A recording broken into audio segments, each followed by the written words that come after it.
बोलिए श्री सद्गुरुदेव भगवान की जय, श्री राम भगवान की जय, वशिष्ठ जी महाराज की जय, स्थान देवता की जय। आज वशिष्ठ रामायण, जिसे जो है आदि रामायण भी कहा जाता है और वशिष्ठ रामायण भी, इसको योग वशिष्ठ कहा गया है, योग वासिष्ठ। वशिष्ठ जी ने इसको अपने मुख से कहा है, इसलिए इसका नाम योग वासिष्ठ है कि भगवान के मुख से उत्पन्न।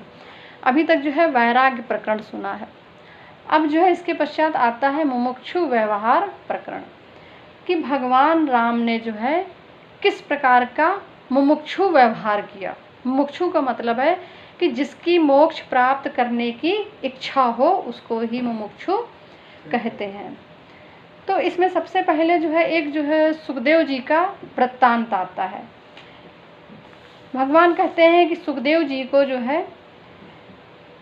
परम तत्व ज्ञानी थे, लेकिन उसके पश्चात भी जब वो उत्पन्न हुए तो उत्पन्न होते ही जो है वो तुरंत ही वन को निकल लिए और उन्होंने जो है अपने पिता से इच्छा रखी कि मैं इस जन्म मरण संसार में नहीं पड़ना चाहता हूँ, मुझे कोई ऐसा ज्ञान दीजिए जिससे कि मैं मोक्ष को प्राप्त हो जाऊं। व्यास जी ने तब उनको जो है मोक्ष का उपाय बता दिया कि मोक्ष का एक ही उपाय है, इस संसार को कल्पना की भांति जानो। यह जो जगत है, संसार है, जो कुछ भी दिख रहा है, यह सब एक कल्पना है, इसके सिवा कुछ भी नहीं है। और तुम्हें अपने आत्मा में ही निष्ठा रखनी चाहिए, तुम अपनी आत्मा में ही ध्यान करो। लेकिन इस बात से जो है भगवान को, सुखदेव जी को संतोष नहीं हुआ। उन संतोष जी के मुख पे, सुखदेव जी के मुख पे जो है असंतोष के लक्षण दिखाई पड़ रहे थे।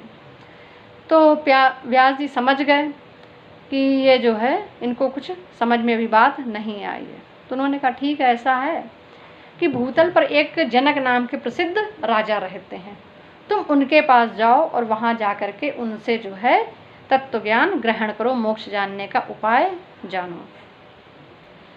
उन्होंने आज्ञा लेकर के सुखदेव जी जनक जी के महाराज दरबार में जाते हैं। जब जनक जी के दरबार में जाते हैं तो वहाँ पर द्वारपालों ने रोक दिया। द्वारपालों ने जाके महाराज जनक से कहा कि सुखदेव जी महाराज आए हैं और आपसे मिलना चाहते हैं।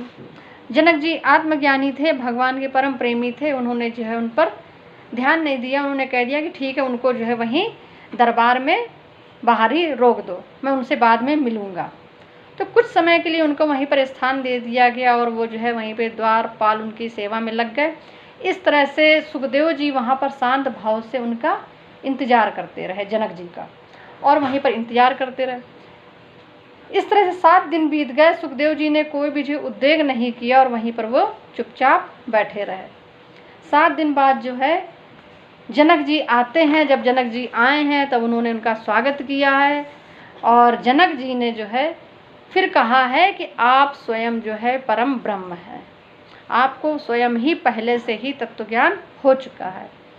और तत्व ज्ञान संबंधी उन्होंने कुछ वर्णन किया, उससे जो है वो बिल्कुल संतुष्ट हो गए और संतुष्ट होकर के वो वापस जो है अपने तपस्या के लिए चले जाते हैं। इसके पश्चात सर्ग आता है कि विश्वामित्र का वशिष्ठ जी से श्री राम को उपदेश करने के लिए अनुरोध करना और वशिष्ठ जी का उसे स्वीकार कर लेना। अब विश्वामित्र जी ने जो है कहा है कि राम को आप जो है उपदेश दीजिए, राम जी को, राम भगवान को, क्योंकि जो है वो अनमने से रहने लगे हैं। तो विश्वामित्र कहते हैं कि राम स्वयं ही जो है ज्ञातव्य वस्तु को पूर्ण रूप से पहले से ही जान चुके हैं, पहले से ही वो तत्वज्ञानी हैं। तो अब मैं क्या उनको जो हूँ उपदेश करूँ, लेकिन फिर भी आप जो है उपदेश दीजिए। हम पहले भी सत्संग में बता चुके हैं कि अपने स्वरूप का वर्णन केवल परमात्मा और भगवान ही कर सकते, इसके अलावा कोई भी उनके स्वरूप का वर्णन नहीं कर सकता है। फिर वशिष्ठ जी ने उपदेश देना शुरू किया है। वशिष्ठ जी कहते हैं कि यह जो पूरा संसार है भ्रम रूपी है, जगत में जो कुछ भी तुम अनुभव करते हो वो तरंगों के समान है कि समुद्र में जैसे तरंगे उठती रहती हैं, एक के बाद एक तरंग उठती रहती है, और वापस वो जाके जल ही बन जाती है। जल से इतर कुछ भी नहीं है। तो हमने कल बताया था सत्संग में कि चिदाकाश क्या है, चित्ताकाश क्या है, मन क्या है और हमारा शरीर क्या है। हम कैसे जो है यह सब देखते सुनते व्यवहार करते हैं। तो आगे भी जो है इस प्रकरण में आएगा कि हमारा शरीर जो है कैसे बना है, हम कैसे बने हैं। तो वशिष्ठ जी ने बताया है कि पूरा संसार जो है कल्पना के समान है, भ्रम है, मृग मरीचिका के समान है कि जैसी जैसी कल्पना जो है जिसने जो जो कर रखी है उसी कल्पना के अनुसार उसको वैसा संसार प्राप्त हो जाता है। यानी कि आप जब जब जो जो सोचते हो, जितने बार सोचते हो, उतने ही शरीर आपको प्राप्त होते हैं और उतने ही संसार, उतने ही जगत आपको मिल जाते हैं। लेकिन आपको लगता है कि बस जो यहाँ पर हो रहा है वही सत्य है। यानी कि जैसे केला का पेड़ होता है तो केले के जो वलकल तना होता है मोटा, तो उसको जब जो छीलो तो छीलते जाओ छीलते जाओ छीलते जाओ, केवल पत्ते पत्ते ही निकलते जाते हैं। तो उसी प्रकार से ये जगत भी बिल्कुल नितांत भ्रम के समान है।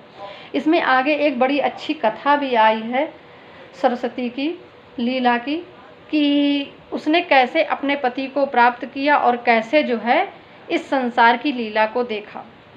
तो आप ये मानिए कि आपके हर कदम पे, हर सोच पे, हर विचार पे न जाने कितने संसार का, न जाने कितने जगत का निर्माण हो रहा है। केवल ये मन का ही हमारा चित्त और भाव ऐसा है कि जैसा जैसा सोचते जाते हैं वैसा ही वो बनता चला जाता है। तो कहते हैं कि जितने भी लोग हैं सभी लोग जो हैं कल्पित हैं। इस जगत का कोई क्रम नहीं है, यानी कि कोई भी क्रम हो, कभी कोई उत्पन्न हुआ हो, कोई एक संख्या चली हो निश्चित कि उस संख्या शुरू हो के उस तक जा रहा हो, तो कहते कुछ भी नहीं, सब अनंत, सब कुछ अनंत है। कहते तुम पहले भी जो त्रेता युग में कई अवतार ले चुके हो और आगे भी तुम्हारे, राम से कहा वशिष्ठ जी ने कि आगे भी तुम्हारे जो है त्रेता युग में न जाने कितने अवतार होंगे। तो इस प्रकार से तुम्हारी ये शरीर रहते हुए भी तुम इस मोक्ष को प्राप्त कर सकते हो। दो तरह की मुक्ति होती है कि शरीर के रहते हुए भी मुक्ति मिल जाए और शरीर के ना रहने पर तब मुक्ति मिले। तो सदेह मुक्ति पाना ही विदेह मुक्ति है कि जब हम इस शरीर में रहते हुए ही सभी वासनाओं से, अपने भ्रम से, यह कहते हैं कि संसार जो है भव सागर है, तो भव सागर नहीं है यह संसार भ्रम का सागर है। यानी कि केवल तरंगे उठ रही हैं, डूब रही हैं, उठ रही हैं, डूब रही हैं, उठ रही हैं, डूब रही हैं।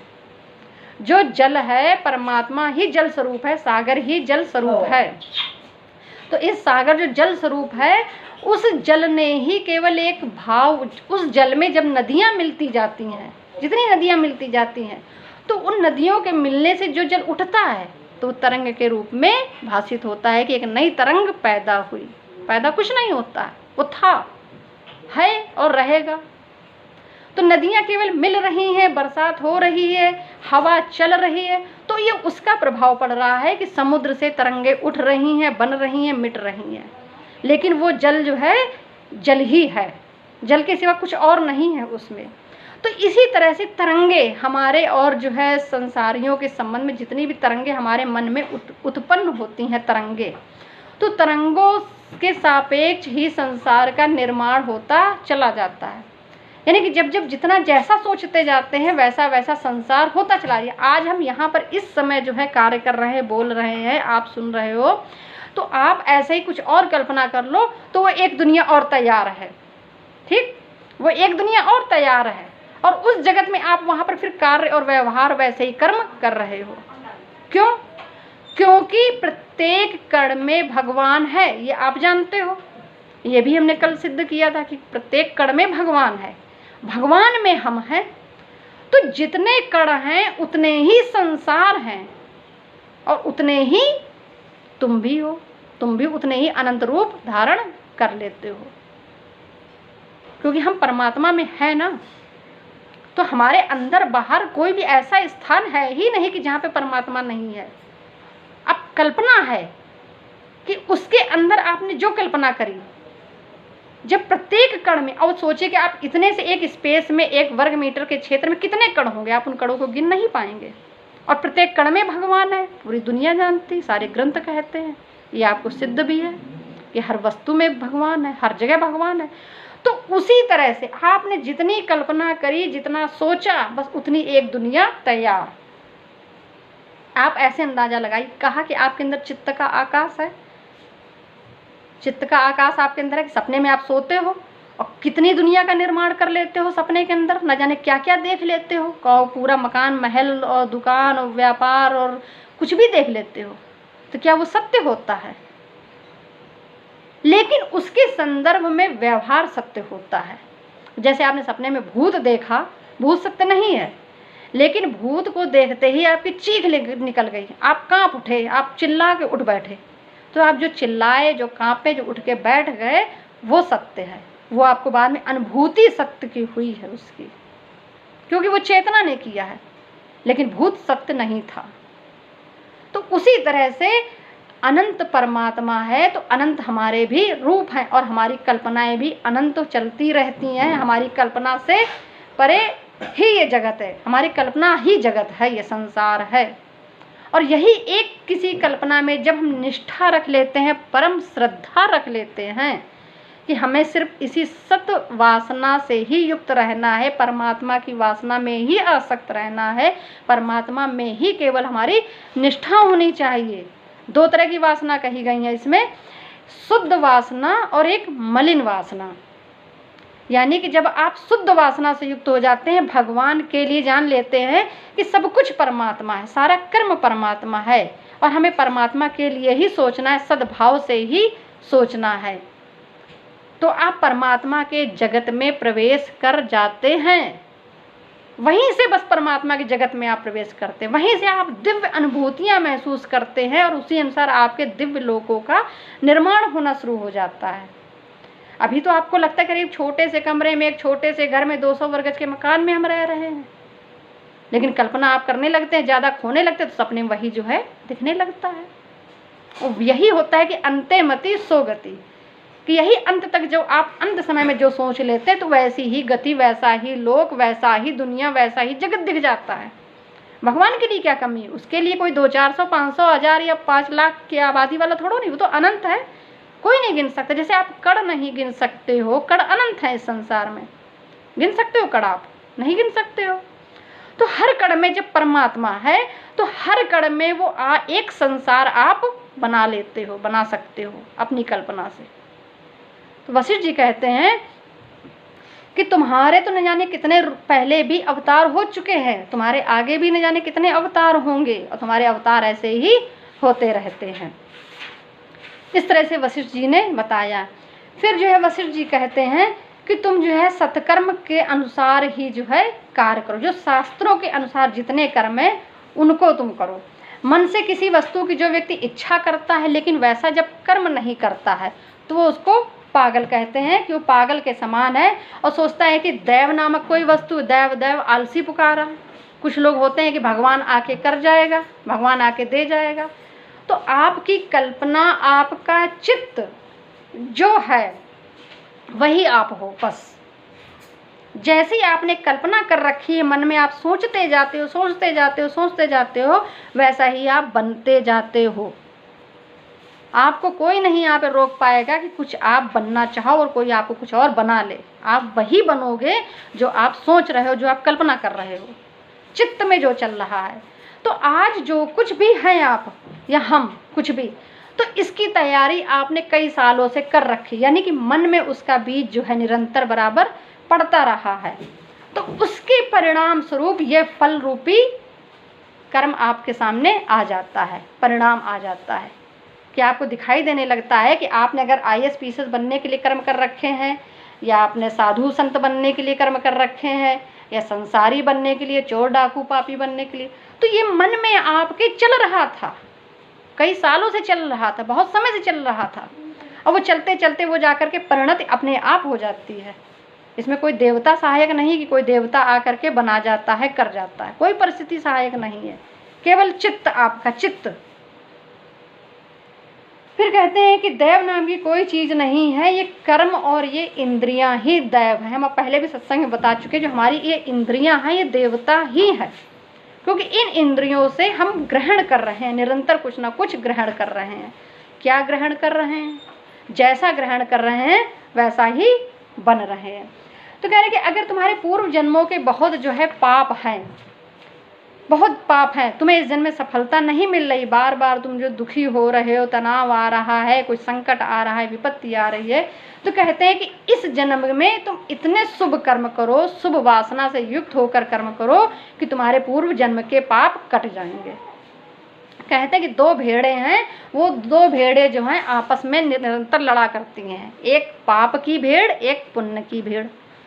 तो जो भेड़ मजबूत होती है वो भेड़ जो है जीत जाती है। तो कहते हैं कि दैव के अधीन हूँ। तुम सोचते हो पूर्व जन्म के पौरुष से भिन्न दैव कोई अलग वस्तु है, तो पुरुषार्थ, कर्म, विचार ही जो है तुम्हारा दैव है, देवता है, इसके अतिरिक्त कुछ भी नहीं है। फिर कहते हैं अगले सर्ग में कि विविध युक्तियों द्वारा दैव की दुर्बलता और पुरुषार्थ की प्रधानता का समर्थन, कि आलसी जो मनुष्य होते हैं वो अपने स्वयं ही शत्रु होते हैं, जो आलसी होते हैं। तो आलस ही हमारा केवल शत्रु है, कि वो ही जो है हमको कुछ भी बनने से रोकता है। कोई नहीं आपको रोकने आता है कि आप साधु ना बनो, कि संत ना बनो, कि महात्मा ना बनो, कि डॉक्टर ना बनो, कि इंजीनियर ना बनो, कि एक अच्छे विचारक ना बनो, कि एक जो है अच्छे व्यक्ति ना बनो, कि एक कुलीन व्यक्ति ना बनो। कोई नहीं रोकता है, केवल आपका आलस और प्रमाद होता है। तो जीव जो है उसी में जड़वत पड़ा रहता है, कर्म करने की इच्छा नहीं कर पाता है, ना कर्म करने के लिए खड़ा होता है।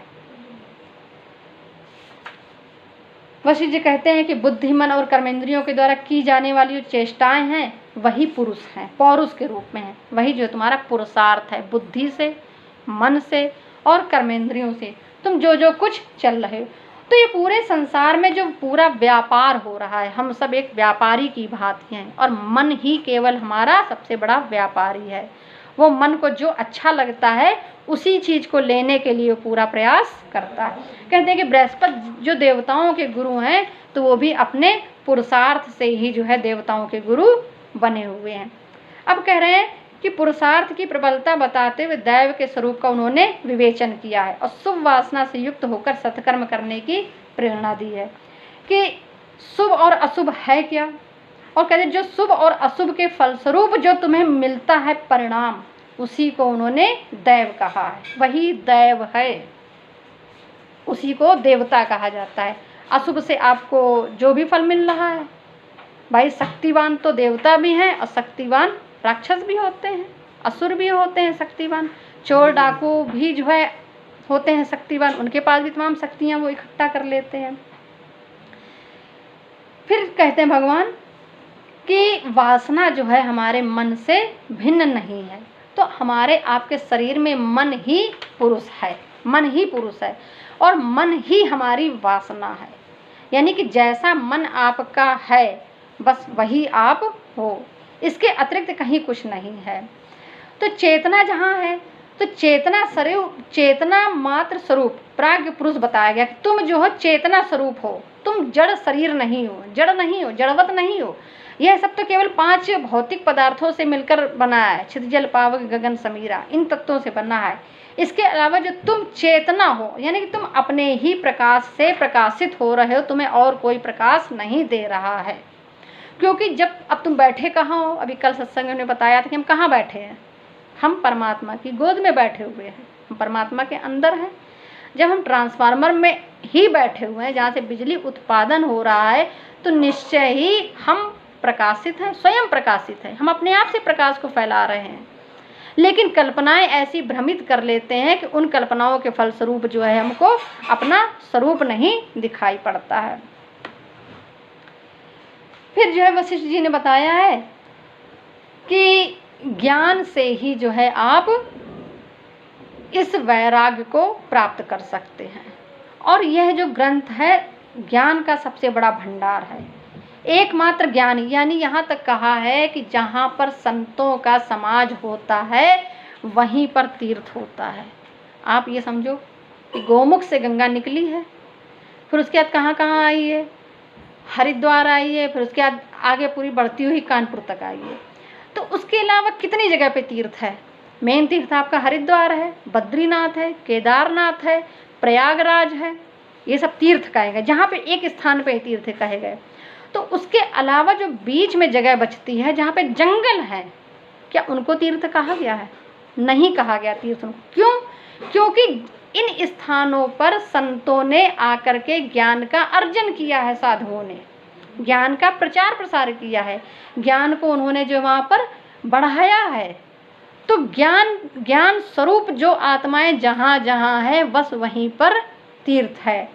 मुद मंगल में संत समाजू, जो जग जंगम तीर्थ राजू। यानी कि प्रसन्न हृदय वाले संत महात्मा जिन्होंने ज्ञान का प्रचार प्रसार किया, ज्ञान का अर्जन किया है, तो इस ज्ञान के द्वारा ही तुम जो है मोक्ष को पा सकोगे। तो कहा है कि तुम केवल ज्ञान प्राप्त करने का प्रयास करो, ज्ञान के सिवा कहीं पर कुछ भी सत्य नहीं है। सट सुधरई सत्संगत पाई। तो जो बुरे भी होते हैं, जो सट होते हैं, मूर्ख होते हैं, जड़वत होते हैं, तो वो भी जो है संतों की संगत पा करके सुधर जाते हैं। फिर बता रहे हैं कि मोक्ष अगर तुम्हें चाहिए तो मोक्ष के जो है 4 दरवाजे हैं, 4 द्वारपाल हैं मोक्ष के। मोक्ष द्वारे द्वारपालश्चत्वारा परिकीर्तिता, समो विचार संतोष चतुर्था साधु संगमा। कह रहे सम, विचार, संतोष और साधु संगम।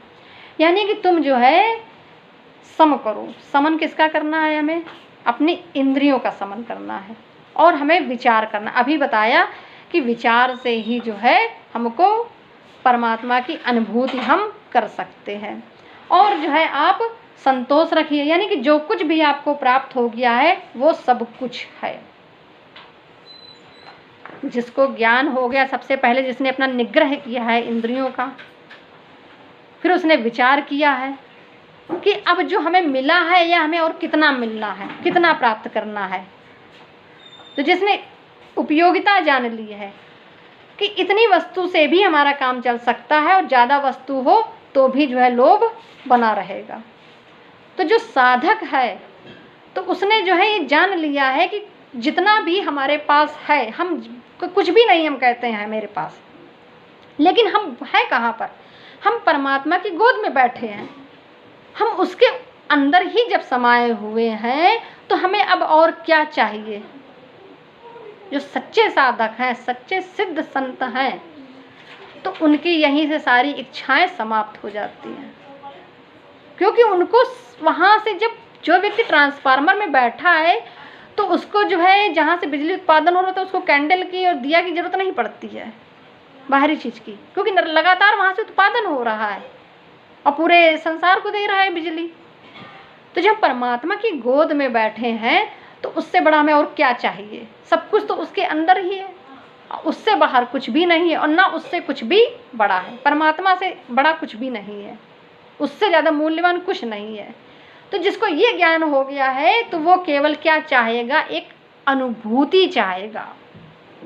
जैसे बताया ना कि हम परमात्मा की गोद में बैठे हैं लेकिन फिर भी हम परमात्मा को नहीं जान पा रहे, नहीं अनुभूत कर पा रहे हैं।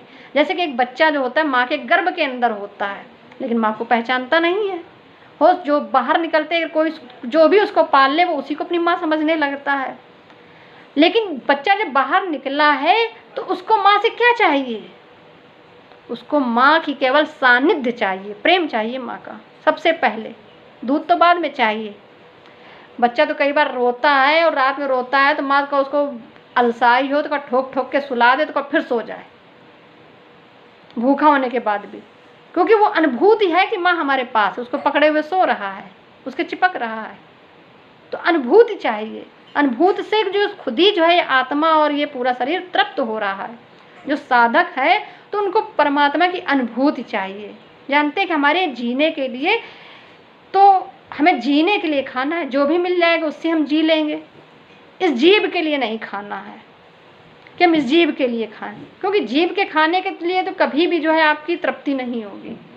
तृप्ति तो हमारी घास की रोटी खाने से भी हो जाएगी, पेट तो हमारा उससे भी भर जाएगा, लेकिन मलाई और पूड़ी खाने से जीव की तृप्ति नहीं होगी। कि तृप्ति करनी है तो नहीं होगी, भरना है पेट, वो तो पेट तो उससे ही भर जाएगा, क्षुधा तो उससे भी शांत हो जाएगी।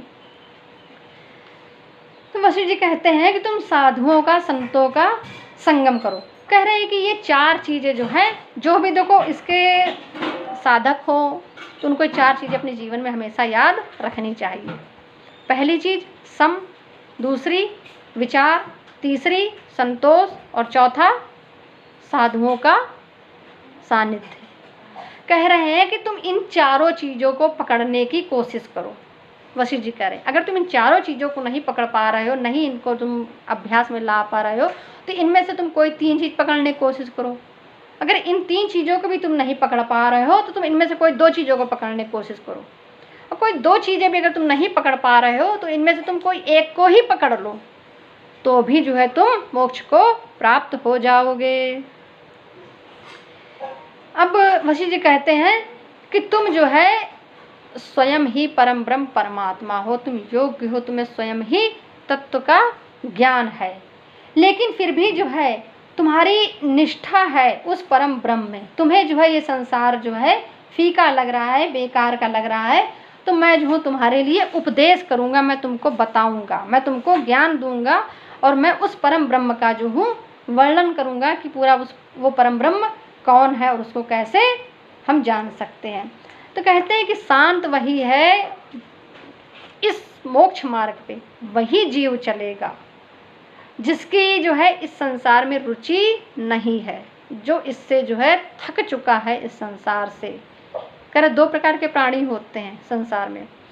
एक तो ऐसे होते हैं कि जो संसार से हार चुके होते हैं, तब वो परमात्मा की शरण में आते हैं, और एक ऐसे होते हैं कि जो स्वयं से ही जब भी पैदा होते हैं तो ब्रह्म ज्ञान संपन्न होकर के ही वो पैदा होते हैं। उन्हें पूर्ण जन्मों का उनका प्रभाव होता है कि पहले से ही उनको ब्रह्म ज्ञान होता है, तो पैदा होते ही जो है वो वैराग्य ले लेते हैं। तो वशिष्ठ जी कह रहे हैं कि तुम जो है उसी प्रकार के हो, तुम्हारे पास कोई आश्रय नहीं है, तुमने किसी का आश्रय नहीं लिया है इस संसार का, तुम जो है पहले से ही ज्ञानी, शांत और परम ब्रह्म हो।